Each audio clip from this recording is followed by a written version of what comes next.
सीपीएचआई और पीमेक India expo का 18वां संस्करण, जिसका आज इंडिया एक्सपो सेंटर में उद्घाटन हुआ, भारत के फार्मास्यूटिकल क्षेत्र में एक महत्वपूर्ण बदलाव को प्रदर्शित कर रहा है, जो वॉल्यूम आधारित जेनेरिक्स पावर हाउस में एक मूल्य आधारित इनोवेशन नेतृत्व वाले वैश्विक खिलाड़ी में बदल रहा।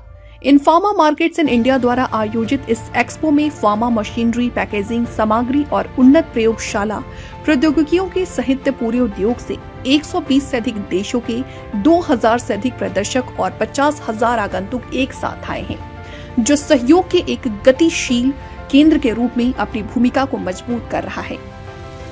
Central drugs standards control organisation के संयुक्त औषधि नियंत्रक डॉक्टर आर चंद्रशेखर ने नियामक परिवर्तनों और फंडिंग के माध्यम से इस बदलाव को सरकार द्वारा गति देने पर जोर दिया। उन्होंने टिप्पणी की, भारत का फार्मास्यूटिकल क्षेत्र तेजी से जेनेरिक्स नेतृत्व वाले आधार से इनोवेशन संचालित इकोसिस्टम में बदल रहा है, जिसमें बायो सिमिलर्स, पेप्टाइड्स, जटिल जेनेरिक्स और अगली पीढ़ी के बायोलॉजिक्स पर बढ़ता जोर है।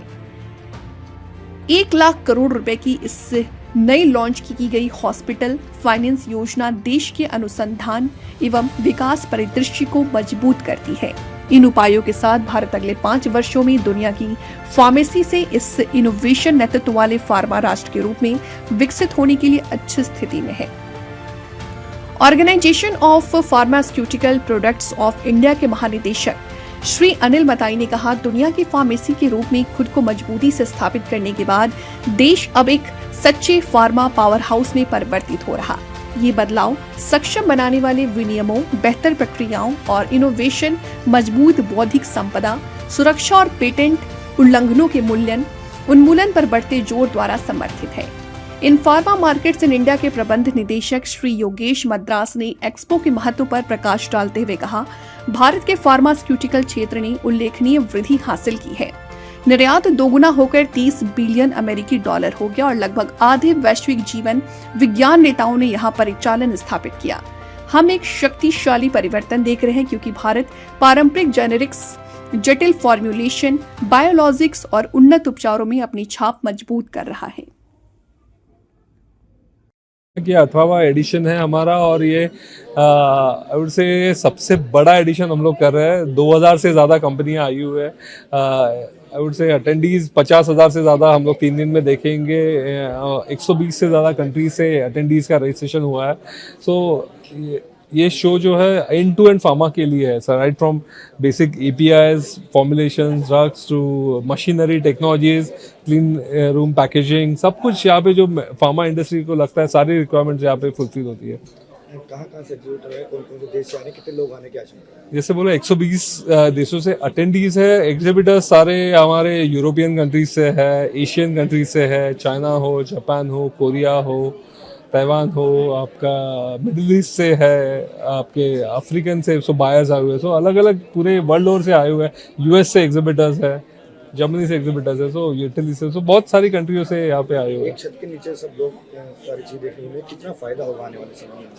बट डेफिनेटली आई थिंक ये बिकॉज ये इंडियन मैन्युफैक्चरिंग को एक बड़े लेवल पे शोकेस करता है।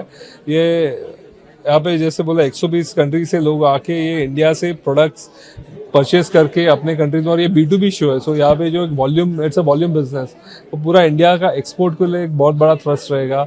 नई टेक्नोलॉजीज इंडिया में आ जाएंगी, नए नए एफिशिएंट प्रोसेसेस होंगे, जो ड्रग डिस्कवरी का टाइम है वो कर्टेल होगा। सो ओवरऑल अपने प्रोडक्शन के लिए बहुत ही फायदा है। Thank you. cusp of a major transformation जहाँ तक फार्मा इंडस्ट्री की बात है। अभी तक हम वर्ल्ड के फार्मेसी टू द वर्ल्ड कहलाए जाते हैं। वो हो गया 20-22 साल से, और सिंस मे बी 20 साल से we always say we are 4th largest when it comes to volume and 14th largest when it comes to value. So a time has come when we need to move up the value chain and have a value-led growth. It cannot be only volumes-led growth. Also, we need to move up the value chain in terms of having more innovative medicines being accessed by an Indian patient, जो आज एक Indian patient को innovative medicine मिलने में 3-4 साल का lag रहता है। बहुत तरक्की हुई है आज से। अगर यही प्रश्न आप मेरे से 5 साल पहले पूछते थे तो 10-11 साल लगते थे, अभी वो रिड्यूस हुआ है। हमारा objective at OPPI specially is कि why should an Indian patient not get it simultaneously with a global launch. जहाँ ग्लोबल लॉन्च हुआ है इधर भी है। For that we need to do a lot of regulatory pathway changes and facilitation, and सरकार उस तरफ काफी काम कर रही है। जैसे मैंने बोला 11 से 3-4 साल तो ऑलरेडी हो गया है। तो हमको इंडिया में इनोवेटिव मेडिसिन ज्यादा लानी है। आई एम नॉट सेइंग कि हमको जेनरिक्स जेनरिक्स तो हमारा फर्म फाउंडेशन है। उसके ऊपर जैसे कि मैंने पहले कहा, हमको अब इंडिया को एक फार्मा पावर हाउस बनाने का है। बिकॉज टैलेंट इंडिया में है, डिजीजेस इंडिया में है, सब कुछ यहाँ है। तो why not we discover in India. We have to move up from make in India to discover in India, innovate in India, and innovate for the world in India. So we are at a very, very advantageous position, and we need to capitalize on that and work towards that. Sir pharma company $60 million की pharma company हो चुकी है, वो बहुत बड़ा है ना, अभी और आगे चल रहा है। लेकिन जहाँ टैरिफ की बात करें, टैरिफ के बाद Friends, very good morning. We are speaking from the place where South Asia's largest pharma expo. I think India's Janamani largest, one of the largest 5 expos in every sector. More than 2,000 companies are exhibiting in CPHI PMAC. I think this is the largest expo in South Asia, CPHI PMAC. My name is Chakrabarti, ABPS. I'm honorary advisor of Pharmaceutical Government of India. I'm also global ambassador of World Packaging Organization. And I'm involved with many associations like the Federation of Pharma Entrepreneurs. So I'm chairman for AP and Telangana also. I'm so happy to be associated with this CPHI for the last 20 years. So 20 years ago, this expo used to be around 100 stalls, 100 people were participating. Today there are 2,000 exhibitors, more than 140,000 square meters of exhibiting space. This is the largest. So it is the entire value chain of the pharma, the manufacturing, finishing, packing, packaging, integral part of everything, APIs, formulations. Each vertical is exhibiting here. But because year on year there is a 20% growth, now they are splitting this as 2 exhibitions from next year onwards, CPHI in Dwarka and also PMAC in Greater Noida, but within an overlap of 1 day. So everybody will be able to visit both the expos because it is growing 20%. Today we know the Indian pharma is worth around $60 billion. It's going to increase by $130 billion by 2030. And the Prime Minister's wish is that Mr. Piyush Goyal is taking all the care, especially in the exports area. It's growing year on year, 30 billion exports, I think one of the largest. We are third largest in the world as far as the volume is concerned, even though on the value we are around 12th or 14th.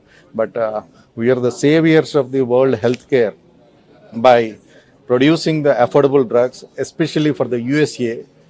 Every pill 3 दवाई में 1 दवाई हिंदुस्तान से ही जाता है। US में इतना बड़ी बोलता है, but ultimately they trust our medicine and we are safeguarding. For US alone we are exporting around $10 billion worth of medicines, but that 10 billion actually equal to more than $250 billion worth. That is the healthcare load we are reducing. I think we are all very proud of the Indian pharma sector. And we are happy that we are representing here from all the multiple sectors, multiple associations are involved in this. And this expo under Informa Markets is a big catalyst. It's not an expo. If you say it is an expo, it's an understatement. So it is helping the industry to grow year on year by 20%. And this will be going forever. Thank you very much.